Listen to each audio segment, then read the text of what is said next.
The fabricated canvas, the delicate brush trembled slightly between Priya Sharma's fingers as she applied the final strokes to her latest painting. The Mumbai sunset splashed across her canvas in brilliant oranges and purples, but unlike the honesty of that sunset, Priya's life was built on carefully crafted illusions. At 32, she had successfully reinvented herself as a sophisticated, internationally educated artist from a respectable Delhi family. Her exhibitions attracted Mumbai's elite, who admired both her talent and her seemingly impeccable background. None of them knew that until age 14, she had worked in a textile factory in Dharavi, sleeping on a thin mat beside massive machines that devoured her childhood. "Ms. Sharma, your guests are beginning to arrive," announced Rohit, the gallery assistant, interrupting her moment of reflection. Priya set down her brush and examined her appearance in the small mirror she kept in her studio. She adjusted the expensive silk sari that had cost 3 months of her savings when she first decided to transform herself. The fabric felt both like armor and a betrayal against her skin. "Thank you, Rohit. I'll be right out," she replied, her practiced accent hiding any traces of her humble origins. The gallery buzzed with Mumbai's wealthy and influential. Art critics conversed with business tycoons while waiters circulated with champagne flutes balanced on silver trays. Priya moved through the crowd with practiced grace, discussing her inspirations with potential buyers who never questioned the elaborate history she had constructed. "The interplay of light and shadow in this piece is remarkable," said a deep voice behind her. Priya turned to find herself facing Vikram Malhotra, founder of Indra Technologies and one of India's most eligible bachelors. Unlike many of the tech magnates she had met, his eyes held genuine warmth rather than calculation. "Thank you," she said, momentarily forgetting her practiced responses. "I've always been fascinated by how shadows define light, not the other way around." Vikram studied her canvas, a scene of children playing in monsoon puddles. "There's something authentic here that's rare in contemporary art. These children have souls." A flicker of panic crossed Priya's face. Those children were from her memories, not her imagination. Had she revealed too much of herself in her work? "I paint what feels true," she said carefully. "Truth is a precious commodity these days," Vikram replied with a smile that reached his eyes. "I'd love to hear more about your perspective over dinner sometime." Their courtship unfolded over the following months against the backdrop of Mumbai's finest restaurants and cultural events. Vikram shared stories of building his company from a small coding project in his university dorm to a global enterprise focusing on educational technology. Priya carefully edited her own stories, constructing a past of prestigious schools and supportive parents who had died in a tragic accident. Each lie felt like a small betrayal of the connection growing between them. Yet each time she considered confessing, fear silenced her. She had worked too hard to escape her past, to create this new reality where she was respected rather than pitied or exploited. "You're unusually quiet tonight," Vikram observed as they walked along Marine Drive 6 months into their relationship, the Arabian Sea whispering beside them. "Just thinking about how unexpected life can be," she answered, watching the waves. "Sometimes I can't believe this is my life now." "Is that so hard to believe?" he asked, taking her hand. "You're brilliant, talented, and the most authentic person I've ever met." The irony of his words stung. Authentic was the last thing she was, yet somehow he saw through to something true in her despite her deceptions. That night, as Vikram proposed beneath the stars, Priya made a silent promise to bury her past so deeply it could never resurface to destroy the future she was being offered. She would become the woman Vikram believed her to be, even if it meant forever denying who she truly was. Brushstrokes of deception. The grand ballroom of the Malhotra estate glittered with crystal chandeliers and the jewelry of Mumbai's elite. 6 months into their marriage, Priya had settled into her role as Vikram's wife with the same careful attention to detail that characterized her paintings. Each social interaction, each charity board meeting, each dinner with Vikram's business associates was another brushstroke in the masterpiece of her fabricated life. "Darling, the Minister of Culture is asking about your thoughts on the new National Art Initiative," Vikram whispered, guiding her toward a stern-looking man in a traditional kurta. Priya smiled and stepped forward, her designer sari flowing elegantly around her. Minister Agarwal, it's a pleasure. I believe the initiative has tremendous potential, particularly if it includes outreach to underprivileged communities. As the conversation flowed, Priya felt the familiar duality of her existence, passionate about creating authentic change while living an inauthentic life. She had convinced Vikram to direct significant funding toward arts education in lower-income areas, a subtle atonement for her deception. Later that evening, as they prepared for bed in their luxurious master suite, Vikram wrapped his arms around her waist from behind. "You were magnificent tonight," he murmured against her neck. The minister was completely charmed. "He's agreed to partner with our foundation." Priya turned in his embrace, genuine joy breaking through her carefully maintained facade. "That's wonderful.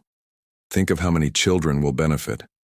"Children have always been your soft spot," Vikram observed, brushing a strand of hair from her face. "When do you think we might start our own family?" The question sent a jolt of panic through her. Children meant family histories, medical records, questions about her bloodline and heritage, threads that could unravel her entire fabrication. "Soon," she promised, kissing him to hide her fear. "Let's enjoy being newlyweds a little longer." The next morning, Priya escaped to her private studio in the east wing of their mansion. Here, surrounded by canvases and the scent of paint, she could almost forget the tangled web she had woven. Her latest series focused on children in various states of play and work, images pulled from her own childhood, though no one would ever know. A soft knock interrupted her thoughts. "Mrs. Malhotra?" It was Lakshmi, their housekeeper. "There's a delivery for you." The courier insisted it be given directly to you. Curious, Priya accepted the small package. Inside was a worn, faded photograph and a handwritten note. "Remember where you came from, Parvati, or should I call you Priya now?" Her brush clattered to the floor. Parvati, a name she hadn't heard in 18 years. The photograph showed a group of children outside the textile factory, their faces thin and serious beyond their years. Her younger self stood at the edge, eyes downcast. With trembling hands, Priya turned the note over. "I need your help. Meet me tomorrow at Darvi Junction, 3 p.m. Jatin Jatin had been the factory foreman's son, a boy who had sometimes sneaked extra bread to the child workers when his father wasn't looking. If he revealed her past to Vikram. That afternoon she made an excuse about meeting a gallery owner and drove her luxury car to the edges of Dharavi, parking several blocks away and covering her designer clothes with a simple shawl.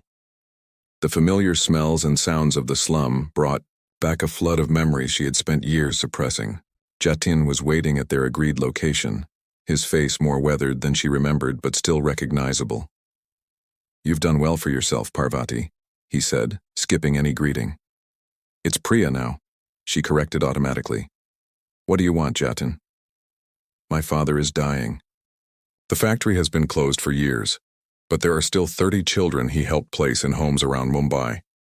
With him gone, they'll have nowhere." "And what does this have to do with me?" Priya asked, already dreading the answer. "You married one of the richest men in India. Surely you can spare something for the children who shared your fate." The request wasn't unreasonable, but it came with an implicit threat. Priya arranged to transfer funds to a legitimate children's charity that would oversee the care of the children, extracting a promise of silence from Jatin.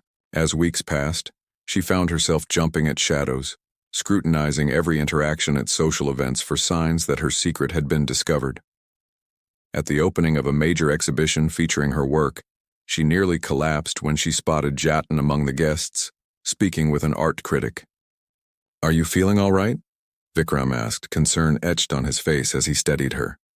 "Just a bit overwhelmed by the turnout," she lied, watching as Jatin moved through the crowd in her direction. When they finally came face to face, Jatin smiled pleasantly. "Mrs. Malhotra, your work is extraordinary. The piece with the children in the factory is particularly moving, almost as if you'd experienced it firsthand." Vikram, standing beside her, nodded appreciatively. "My wife has an exceptional ability to capture authentic human experience. It's what first drew me to her work. Indeed, Jatin replied, his eyes locked with Priya's. Authenticity is rare. You're a fortunate man. That night, Priya couldn't sleep. She stood on their balcony overlooking the Mumbai skyline, the city lights blurring through her tears.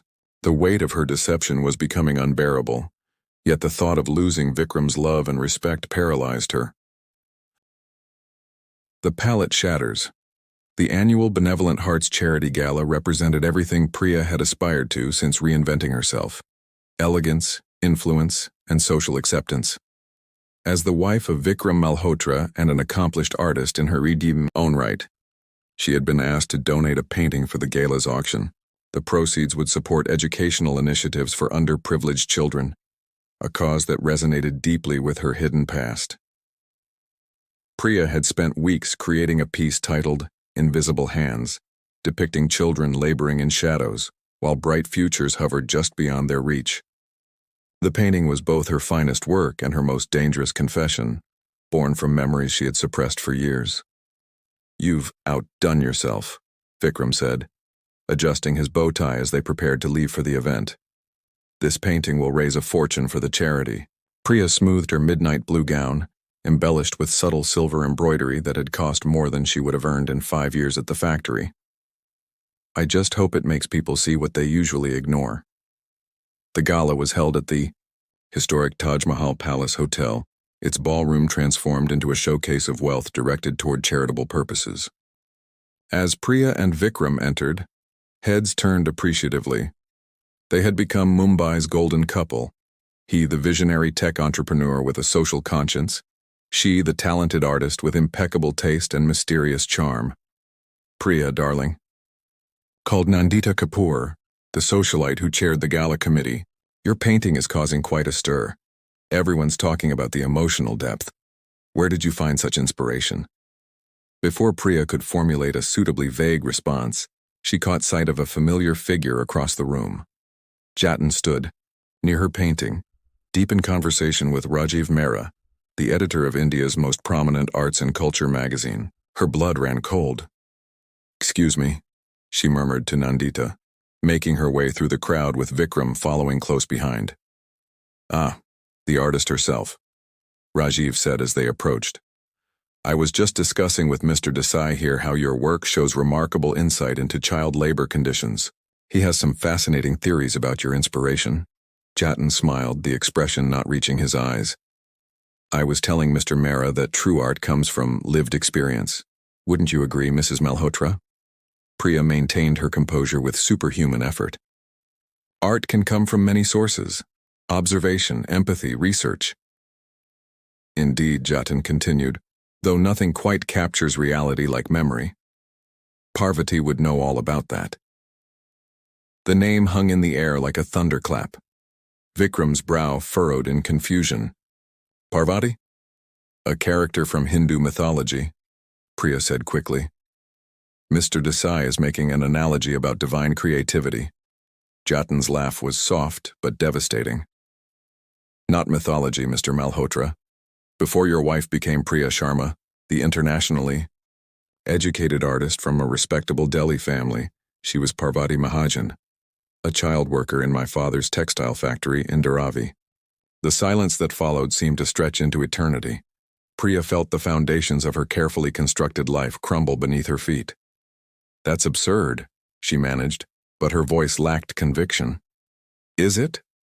Jatin produced a worn photograph from his pocket, the same one he had sent her weeks earlier.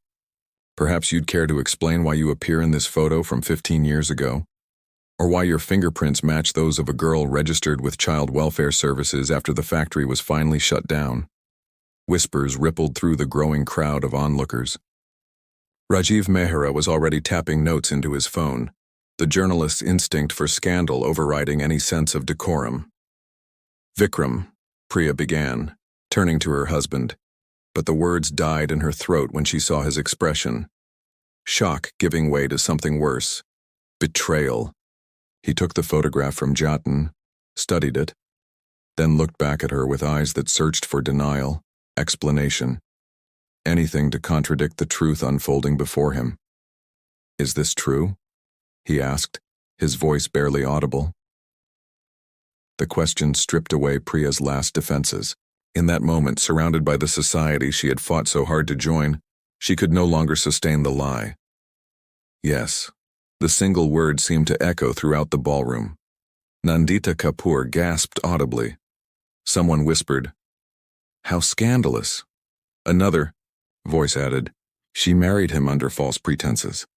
Vikram handed the photograph back to Jatin without another word and walked away, his shoulders rigid with tension. The remainder of the evening passed in a blur of humiliation. Priya stood frozen as the gossip spread through the gala like wildfire. Former friends suddenly found reasons to be elsewhere. The painting that had been praised minutes earlier was now viewed through a lens of morbid curiosity, as attendees whispered about the slum girl who fooled everyone. When Priya finally gathered the courage to look for Vikram, she found him on the hotel's sea-facing terrace, staring out at the dark waters of the Arabian Sea. "I should have told you," she said, keeping her distance. "I wanted to so many times." "Why didn't you?" His voice held no anger, only a profound weariness. "Because people like me don't marry people like you," she answered, the truth finally spilling out. "Because the moment I told you I grew up in Dharavi, that I never went to university, that my parents didn't die in an accident but abandoned me at a factory when I was 6 years old, that would have been the end. You never gave me the chance to prove otherwise. The world doesn't work that way, Vikram. You know it as well as I do." He turned to face her, his expression unreadable. "I thought I knew you." "You do," she insisted, tears streaming down her face. "Everything except my past is real. My love for you, my art, the person I am now. The person built on lies." Priya had no defense against this simple truth. She nodded, resigned to the consequences of her deception. "I'll pack my things tonight." As she turned to leave, dignity the only possession she had left, Vikram spoke again. "Why that painting? Why create something that could expose you?" Priya paused, considering the question. "Because despite everything I've done to escape it, that past is still part of me. Those children are still there, still invisible. I thought, maybe if I could make others see them, something good could come from my lies." She left him there on the terrace and returned to their home, soon to be just his home, to face the ruins of the life she had so carefully fabricated. Canvas of compassion. 3 days after the gala, Priya sat alone in a modest hotel room, surrounded by the few possessions she had taken from the mansion. She hadn't heard from Vikram since that night. The morning newspapers had been merciless.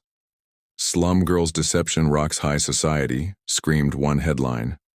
"Malhotra heir duped by factory worker turned fake socialite," proclaimed another. Her phone buzzed with a message from an unknown number. "Thought you'd want to see this. Jatin." Attached was a link to a breaking news article.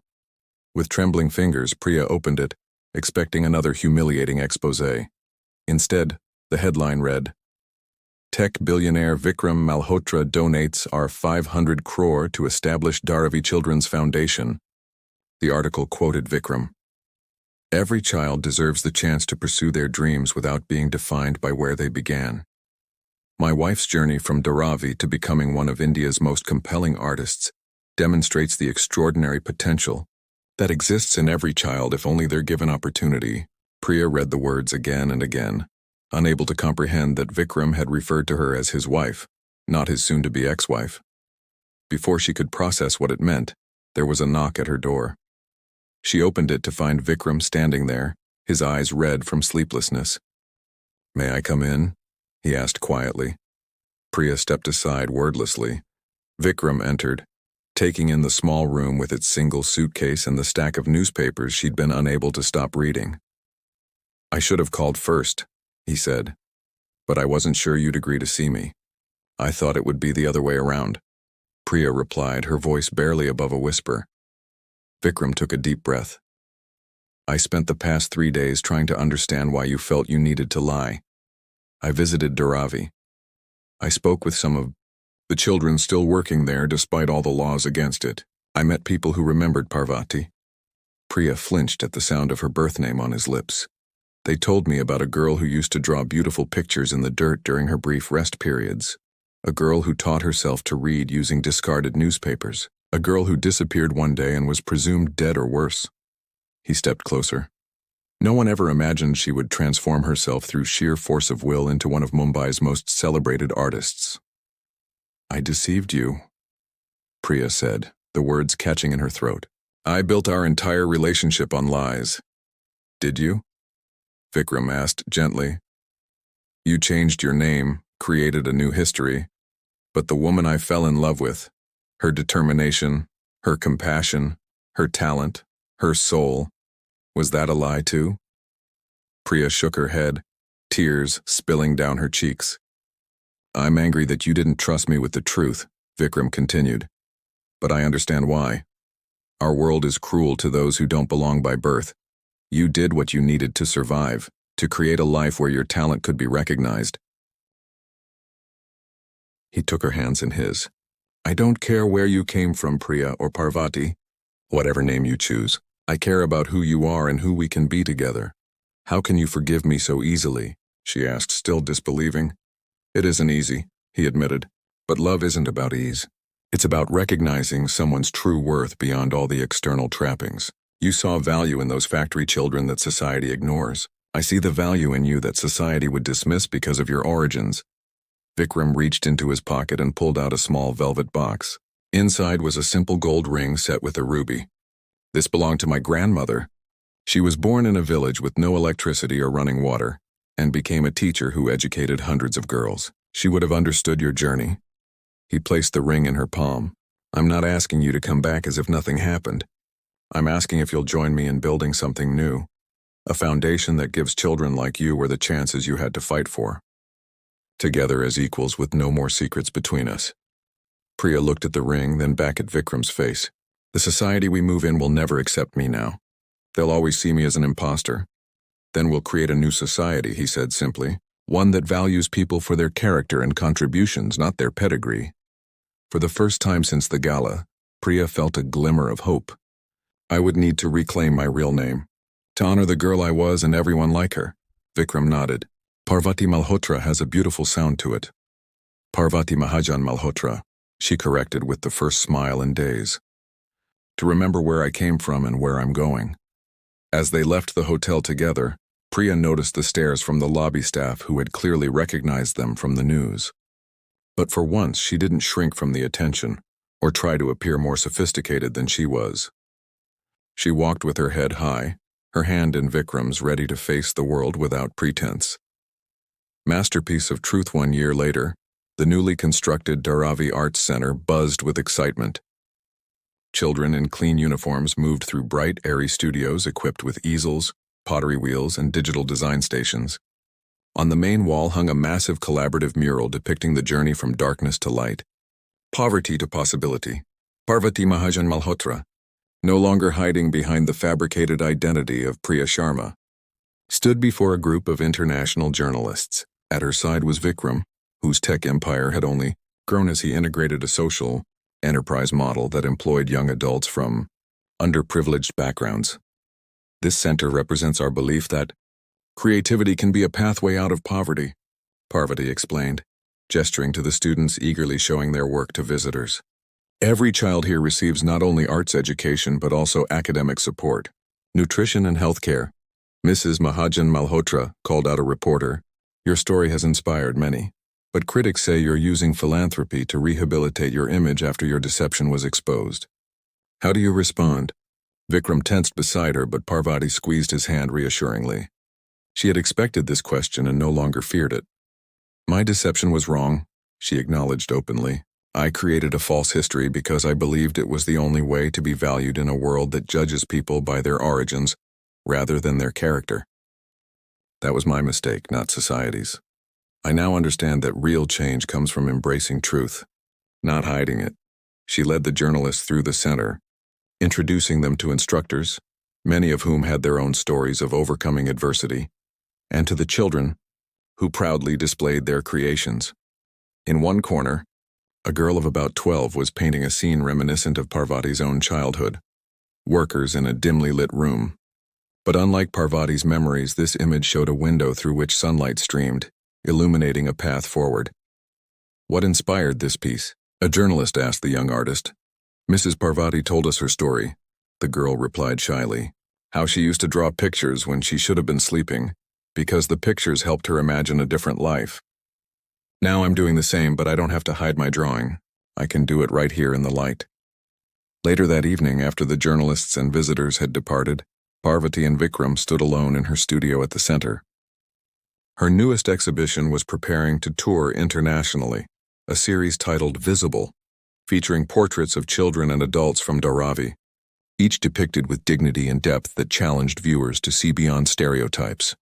You were magnificent today, Vikram said, embracing her from behind as they looked at her latest work in progress.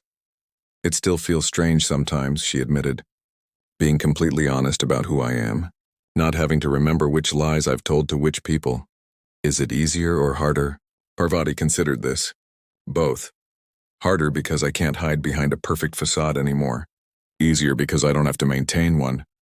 The door to the studio opened and Jatin entered hesitantly. In the months since the gala, he had become an unexpected ally, helping to identify children most in need of the foundation's support. The last group has gone home for the day, he reported, and the registration for next term's classes is already full with a waiting list. We'll need to expand, Vikram mused. Perhaps open a second center, or train more teachers, Parvati suggested. Many of our older students could become mentors. As they discussed possibilities, Parvati realized how dramatically her life had transformed. The exposure she had feared most had ultimately freed her. Her art now sold not because of a fabricated pedigree, but because of its authentic power. The social circles that had once been her aspiration now seemed shallow compared to the community she was building. Some of Mumbai's elite had indeed abandoned them after the scandal, unable to accept Parvati's origins despite Vikram's influence. But others, impressed by their commitment to creating change, had become important supporters of their foundation. And new friendships had formed with people who valued substance over status. Later that night, as they returned to their home, now filled with artwork from the center's students alongside Parvati's own pieces, she paused to look at a small, framed photograph on their mantel. It was the same factory image Jatin had used to expose her, but now she displayed it proudly as a reminder of where her journey had begun. Do you ever regret it? She asked Vikram as they prepared for bed. Marrying someone from such a different world? I didn't marry a different world, he replied, gathering her into his arms. I married a remarkable woman who created herself through sheer determination and talent. Your beginning doesn't diminish your brilliance, it amplifies it. Parvati rested her head against his chest, listening to his heartbeat. When I was little, working in that factory, I used to dream about a life where I mattered, where people saw me as valuable. I thought I needed to become someone else to achieve that. And now? Now I understand that my value was never in question. It was always there, waiting to be recognized, by me first, then by others. She looked up at him with eyes clear of secrets. Thank you for seeing me, the real me, when everyone else only saw what they wanted to see. Outside their window, Mumbai continued its eternal dance of light and shadow, wealth and poverty existing side by side. But within their home and within the foundation they had built together, a new reality was taking shape, one where truth created deeper connections than any perfect illusion ever could. In embracing her true identity, Parvati had not only found forgiveness but had also discovered her authentic purpose. To ensure that other children born into shadows would find their way into the light, without having to lose themselves in the process, it was, she realized, the masterpiece she had been preparing to create her entire life.